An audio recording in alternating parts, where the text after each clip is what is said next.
Are there any practices or organizational structures that you feel negatively affect? Because we've grown so fast and because we have 8 different cultures, we sometimes have 8 different processes. So one of the things that I would tell you is our next cycle of improvement that we're focusing on, and actually is one of my areas of responsibility from the system, is to really work on how do we create core processes. So at Florida Hospital, about a year ago, we adopted a plan to become ISO 9001 certified. So if you're not familiar with that, it's a manufacturing standard that's been around since the 1800s.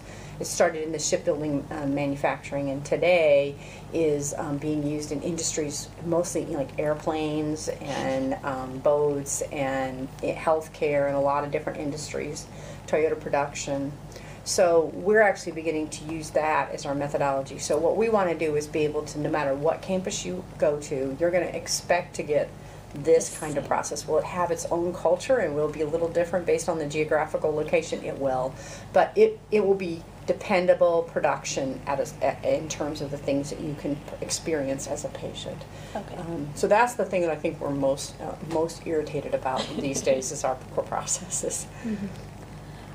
Does Florida Hospital employ any incentive or reward programs for employees? We have many. Probably the big one is once a year there's a 2% bonus that's on the line for all employees that says, and we set those in the spring, what they're going to be, what each percentage is based on. So for example, this year, one of the percentages is based on what we call our HCAP scores, which is our patient experience scores. Okay. So if we are successful as a hospital, everybody in February will get a check for up to 2% of their salary, regardless of how many hours they work. Leadership is on a management accountability bonus. It's up to 15% of their bonus. So they, again, in the spring, we set accountabilities as an executive team and say, here's what we're all going to be, we're going to be pulling towards these same things. And of course, the core thing is you have to make budget. So once you make budget, then you're eligible for the hurdles. Okay. And then they're all lined up in all the different priorities that we have as an organization. And then there's all kinds of retention reward programs that are done at the campus level, and that there's a whole department in HR that actually supports that. So if Ian's doing a really good job, his boss can kind of find ways to reward him that are important to him, whether it be like sending a letter home and saying how much, those kinds of things, or giving him a card to go to Darden's for dinner. So we have it at multiple levels of the organization. So there are campus-wide, and then there are also each department has the leeway. System-wide, and then and then their departments are encouraged to do that, because we all know that people respond best when you recognize them in a way that's best for them. So perhaps you might like to be brought up in front of everybody and have the president of the hospital say what a great job you do, and that would horrify me. And I just as soon you send me a letter home to my to my house and have the president sign it. And Ian doesn't care about anything but money, so he just wants cash. So so I'm a manager. I should know that about the three of us, and it's my job to make you feel to recognize you and keep you here. And then the final thing I would tell you is that we have a ton of things that actually have to do with you being here for a long time. So we actually celebrate you in your first year being here. We celebrate you at 5 years. We celebrate you at 10 years. We have pins that recognize you. We do parties. And then once you hit 15 years, you go to this big banquet, and the room is filled at the Rosen Plaza with sometimes 500 to 1,000 people that have been here over those periods of time. In fact, last year we celebrated someone in the nutritional service who's been here 45 years. Wow. So so we make a big deal about staying engaged, because we really believe our employees, assuming that they're the A players that we want them here forever, like we're married to them, because that helps us take care of our mission. Okay. Now we're going to make a quick transition. I have a question. Can you speak to Creation Health and Healthy 100 and how Florida Hospital has reached out to their employees in the community to create a more well-rounded person? Part of the mission of the Seventh-day Adventist Church is it was based on living healthy and really having those core values, because your body is a temple, and God made it for you to do the right thing. So we've been struggling with this for probably years, and we created Creation Health as a methodology, is kind of an acronym. For example, C is for choice and R is for rest. And so what we've done in partnership with Johnson & Johnson is we've begun to create a Healthy 100 project for our own employees. So our employees are actively engaged in being better better, healthier people. And we use the creation principles to do that. So for example, right now we're in the process of trying to get everybody to do a health risk assessment and everybody to be part of energy for performance. So for example, this week we're in one of our most important times of year, which is budget planning, and we're actually taking, we have breaks to do stretches, we have healthy food, we have healthy snacking. We actually had a lecture yesterday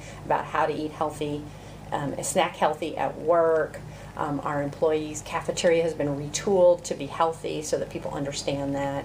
And we're encouraging people to have their spouses come and do some of the classes that we have. So you're right, we're integrating that because we believe an engaged employee is a happy, healthy employee as well. We also are beginning to do partnership work with other large companies like Johnson & Johnson about how do you create a healthy community. So can we take these principles and begin to engage other people? We have chefs, we have menus, recipes that come out to employees. We have suggestions about rest, about how to take balance, and we do a lot of those things, and we integrate it into the workday. Okay. That's pretty new too. So. Any more employee insights? No. No. He likes Healthy 100, I'm sure.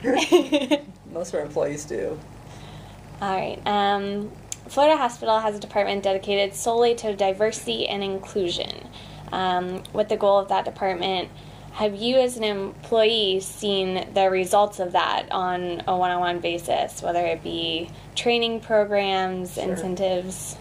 I would tell you that I have, and I've been here a long time, and I've been here when they first started. They did the first diversity and inclusion assessment, which basically told us that our employee and leadership population didn't look like our community, which the best company that's the way it should be. You should be pretty even. So we've done a lot of things. As a leader, I actually have to attend a number of classes right on the beginning part. In fact, it was required. You couldn't get your bonus if you didn't. It was a hurdle. So you couldn't get your bonus if you didn't attend your training in diversity. Some of the executive team actually did some very large training outside of Florida Hospital to start talking about how do you change culture as a company.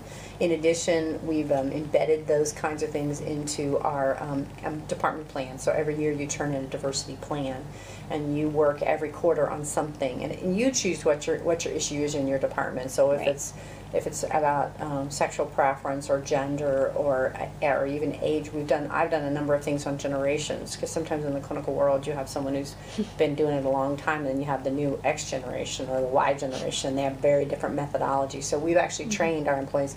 We do banquets and events to celebrate times of the year and diversity in terms of the kinds of things that people eat and do for customs. And then also, all of us as clinicians were required to actually take some classes on what are the differences depending on your religion or your race, or So, for example, being careful about not touching men, not touching women who are from Muslim kinds of things, and the way you ask permission and the things you do, because it's really important when you're caring for people to abide by their rules and explain yourself and actually try to understand where they come from. So we actually have diversity books that actually help nurses, so if they've never seen or understood this culture, they could actually go and see what is going on and why that would be the case. Just last week we had Muslim, Jewish, and Christian. They called the Three Wise Guys. They came and gave a grand rounds about the diversity that religion creates in caring for patients, and why the culture and the religious rules create differences. So even our physician and medical staff were there to kind of hear about what's different. So we work really hard. I would tell you that our last cultural survey, so again, we do a survey from external benchmarks, came out that we're finally getting very close, even in our leadership team, because our leadership team was very white male, and it's really now not like that. It's Hispanic and African American, women, men, all. So it's much more diverse than when I first came here. So, and even as a woman, I could tell you there weren't women except for one chief nurse that were in leadership. So it's definitely changed dramatically. Okay. So kind of answers the second question as well. How do you feel that the diversity in the workforce from the bottom to the top affects the culture of the organization as a whole? I think it makes a couple things. One is it makes it more believable for you to attract employees of different races and genders and abilities, and And the other thing is when you're needing people who interpret, when you need people who can kind of relate to impatients, you have a really, I mean, we have 18,000 employees, so there's probably somebody that can help you if you're looking for that. Right. So that creates that platform. And then finally, I would tell you that it really begins to create in units and places where you're caring for patients. If it's diverse, you'll always have somebody who can kind of help you with what I'm dealing with or how they're acting or what's different. And so even in your own work team, you're going to begin to create an ability to understand culture better. And I think that makes you a better person because our world is becoming so diverse, really, really good. And Orlando's Yes. becoming very international. Yes. So you couldn't do that if you had an all-white, Christian-based organization. It just wouldn't meet the needs of the community. You would have no understanding. Mm-hmm. I always have hired very culturally diverse, and I think that it's a good thing. And I don't even think color or gender or any of that really matters as long as you can do your job. So, and I actually think it adds color to the whole thing, makes it fun to have people that are from all over. So, All right. Any last remarks? I don't think so.